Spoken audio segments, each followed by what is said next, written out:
ओम शांति। 2 मार्च 2024 की मधुर महावाक्य। मीठे बच्चे, यह नॉलेज बिल्कुल शांति की है। इसमें कुछ भी बोलना नहीं है, सिर्फ शांति के सागर बाप को याद करते रहो। प्रश्न, उन्नति का आधार क्या है? बाप की शिक्षाओं को धारण कर कब कर सकेंगे? उत्तर, उन्नति का आधार है लव, प्यार। एक बाप से सच्चा प्यार चाहिए। नज़दीक रहते भी यदि उन्नति नहीं होती तो जरूर लव की कमी है। लव हो तो बाप को याद करें। याद करने से सब शिक्षाओं को धारण कर सकते हैं। उन्नति के लिए अपना सच्चा सच्चा चार्ट लिखो। बाबा से कोई भी बात छिपाओ नहीं। आत्म अभिमानी बनते खुद को सुधारते रहो। ओम शांति। बच्चे, अपने को आत्मा समझकर बैठो और बाप को याद करो। बाबा पूछते हैं, जब भी कहाँ सभा में भाषण करते हो तो घड़ी घड़ी यह पूछते हो कि तुम अपने को आत्मा समझते हो या देह? अपने को आत्मा समझकर यहाँ बैठो। आत्मा ही पुनर्जन्म में आती है। अपने को आत्मा समझ परमपिता परमात्मा को याद करो। बाप को याद करने से ही तुम्हारे विकर्म विनाश होंगे। इसको योग अग्नि कहा जाता है। निराकार बाप निराकारी बच्चों को कहते हैं, मुझे याद करने से तुम्हारे पाप कट जाएंगे और तुम पावन बन जाएंगे। फिर तुम मुक्ति जीवन मुक्ति को पाएंगे। सभी को मुक्ति के बाद जीवन मुक्ति में आना है जरूर। तो घड़ी घड़ी यह कहना पड़े कि अपने को आत्मा निश्चय करके बैठो। भाइयों और बहनों, अपने को आत्मा समझ बैठो और बाप को याद करो। यह फरमान बाप ने ही दिया है। यह है याद की यात्रा। बाप कहते हैं, मेरे साथ बुद्धि का योग लगाओ तो तुम्हारे जन्म जन्मांतर के पाप भस्म हो जाएंगे। यह घड़ी घड़ी तुम याद कराएंगे, समझाएंगे, तब समझेंगे कि आत्मा अविनाशी है, देह विनाशी है। अविनाशी आत्मा ही विनाशी देह धारण कर पाठ बजाए एक शरीर छोड़ फिर दूसरा लेती है। आत्मा का स्वधर्म तो शांति है। वह अपने स्वधर्म को भी नहीं जानते हैं। अब बाप कहते हैं, मुझे याद करो तो विकर्म विनाश होंगे। मूल बात यह है, पहले पहले तुम बच्चों को यही मेहनत करनी है। बेहद का बाप आत्माओं को कहते हैं, इसमें कोई शास्त्र उठाने की दरकार नहीं। तुम गीता का मिसाल देते हो तो भी कहते हैं, तुम सिर्फ गीता उठाते हो, वेदों का नाम क्यों नहीं लेते हो? बाबा ने कहा, उनसे पूछो वेद किस धर्म का शास्त्र है? कहते हैं आर्य धर्म का। आर्य किसको कहते हैं? हिंदू धर्म तो है नहीं। आदि सनातन तो है ही देवी देवता धर्म। फिर आर्य कौन सा धर्म है? आर्य तो आर्य समाजियों का धर्म होगा।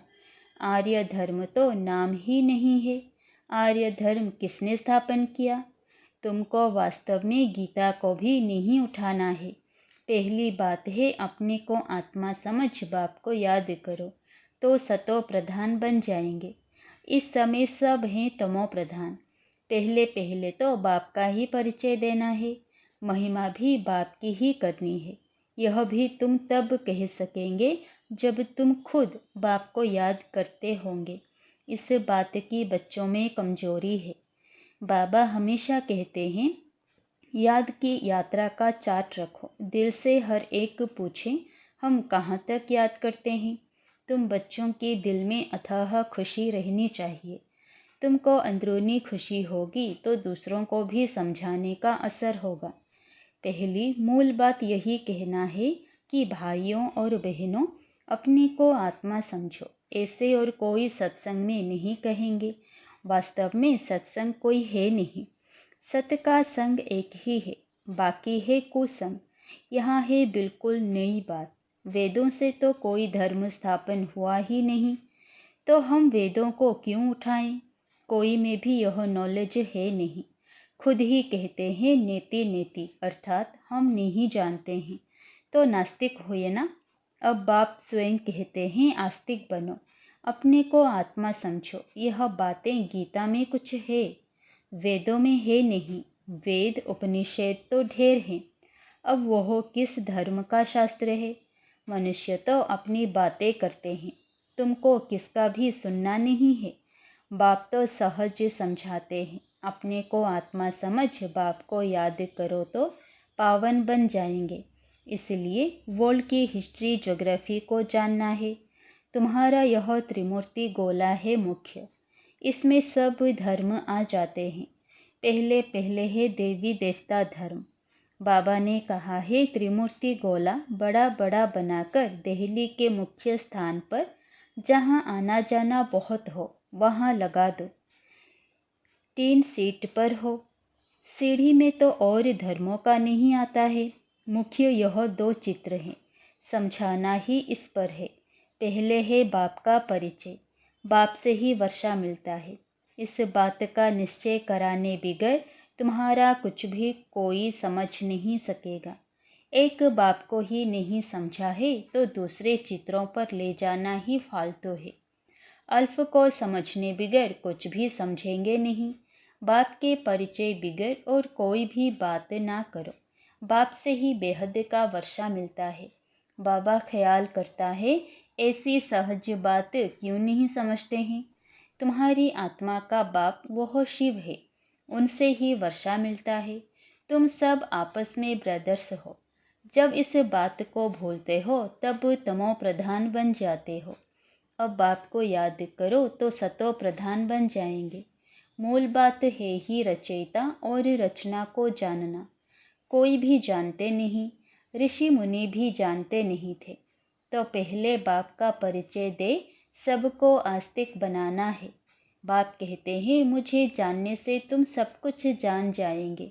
मुझे नहीं जाना तो कुछ भी तो तुम समझेंगे नहीं। मुफ्त तुम अपना समय वेस्ट करते हो। चित्र आदि भी जो ड्रामा अनुसार बने हैं वही ठीक है, परंतु तुम इतनी मेहनत करते हो फिर भी किसी की बुद्धि में बैठता नहीं है। बच्चे कहते हैं बाबा क्या हमारे समझाने में कोई भूल है? बाबा फट से कह देते हैं हाँ भूल है। अल्फ को ही नहीं समझा है तो फट से रवाना कर दो।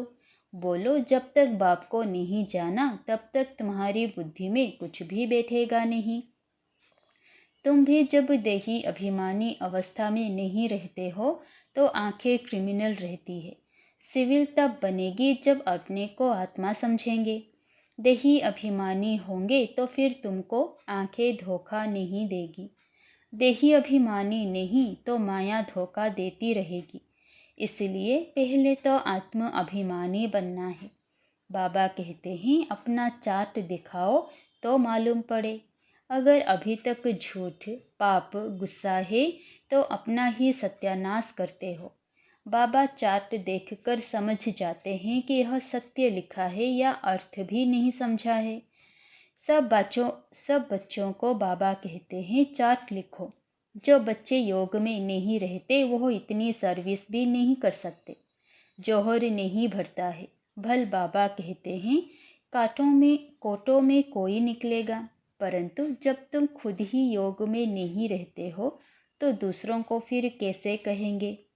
सन्यासी कहते हैं सुख कागविष्टा समान है, वह सुख का नाम ही नहीं लेते हैं। तुम जानते हो भक्ति अथाह है, उसमें कितनी आवाज़ है। तुम्हारी नॉलेज तो बहुत शांति की है। बोलो शांति का सागर तो बाप ही है। अपने को आत्मा समझ बाप को याद करना है। बाप कहते हैं मनमना भव। यह अक्षर भी नहीं कहो।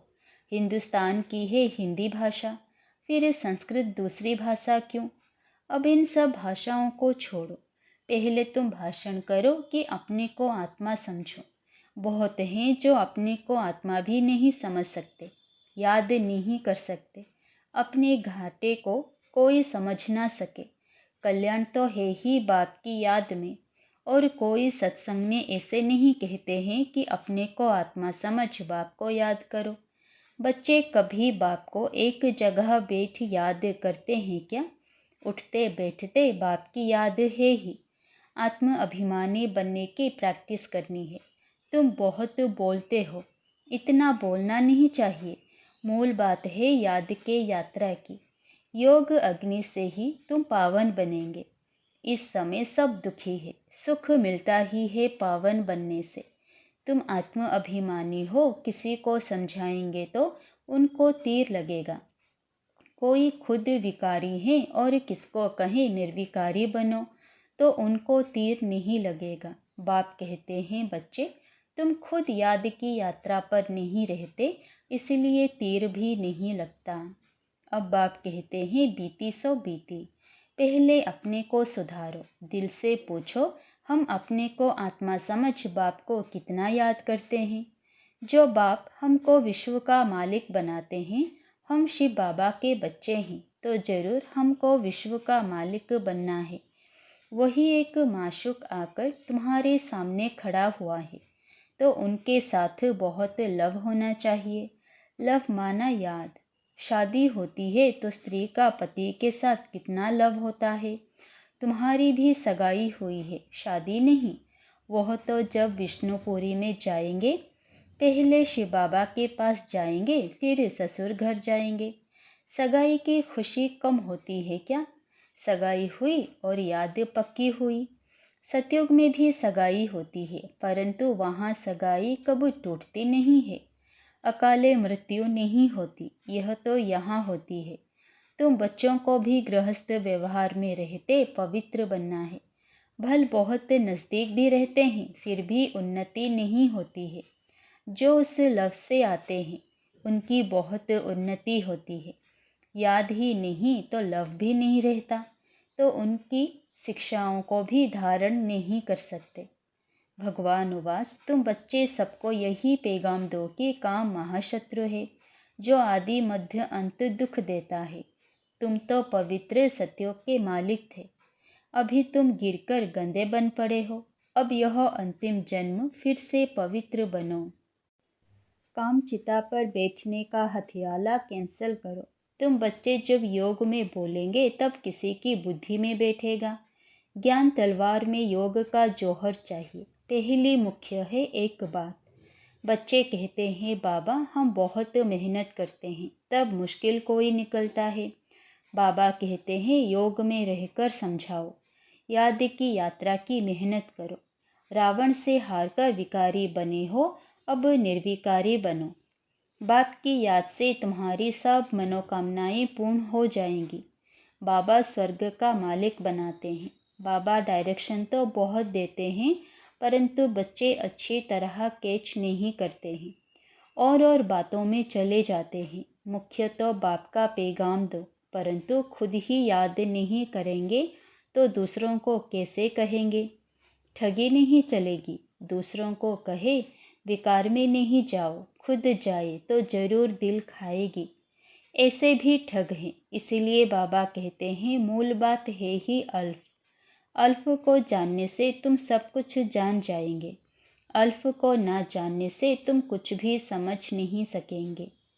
अच्छा, मीठे मीठे सिकिलधे बच्चों प्रति माता पिता बाप दादा का याद प्यार और गुड मॉर्निंग। रूहानी बाप की रूहानी बच्चों को नमस्ते।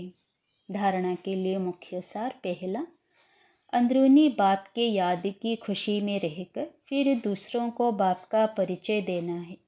सबको एक बाप की महिमा सुनानी है। दूसरा, आत्म अभिमानी बनने की बहुत प्रैक्टिस करनी है। बहुत बोलना नहीं है। बीती सो बीती कर पहले स्वयं को सुधारना है। याद की यात्रा का सच्चा चार्ट रखना है। वरदान, ब्राह्मण जीवन में वैरायटी अनुभूतियों द्वारा रमणीकता का अनुभव करने वाले संपन्न आत्मा भव। ब्राह्मण जीवन में वैरायटी अनुभूतियों द्वारा रमणीकता का अनुभव करने वाले संपन्न आत्मा भव। जीवन में हर मनुष्य आत्मा की पसंदी वैरायटी है, तो सारे दिन में भिन्न भिन्न संबंध भिन्न भिन्न स्वरूप का वैरायटी अनुभव करो, तो बहुत रमणीक जीवन का अनुभव करेंगे। ब्राह्मण जीवन भगवान से सर्व संबंध अनुभव करने वाली संपन्न जीवन है, इसलिए एक भी संबंध की कमी नहीं करना। अगर कोई छोटा सा हल्का आत्मा का संबंध मिक्स हो गया तो सर्व शब्द समाप्त हो जाएगा। जहाँ सर्व है वहाँ ही संपन्नता है, इसलिए सर्व संबंधों से स्मृति स्वरूप बनो। स्लोगन: बाप समान अव्यक्त रूपधारी बन प्रकृति के हर दृश्य को देखो तो हलचल में नहीं आएंगे। बाप समान अव्यक्त रूपधारी बन प्रकृति के हर दृश्य को देखो तो हलचल में नहीं आएंगे। अच्छा, ओम शांति।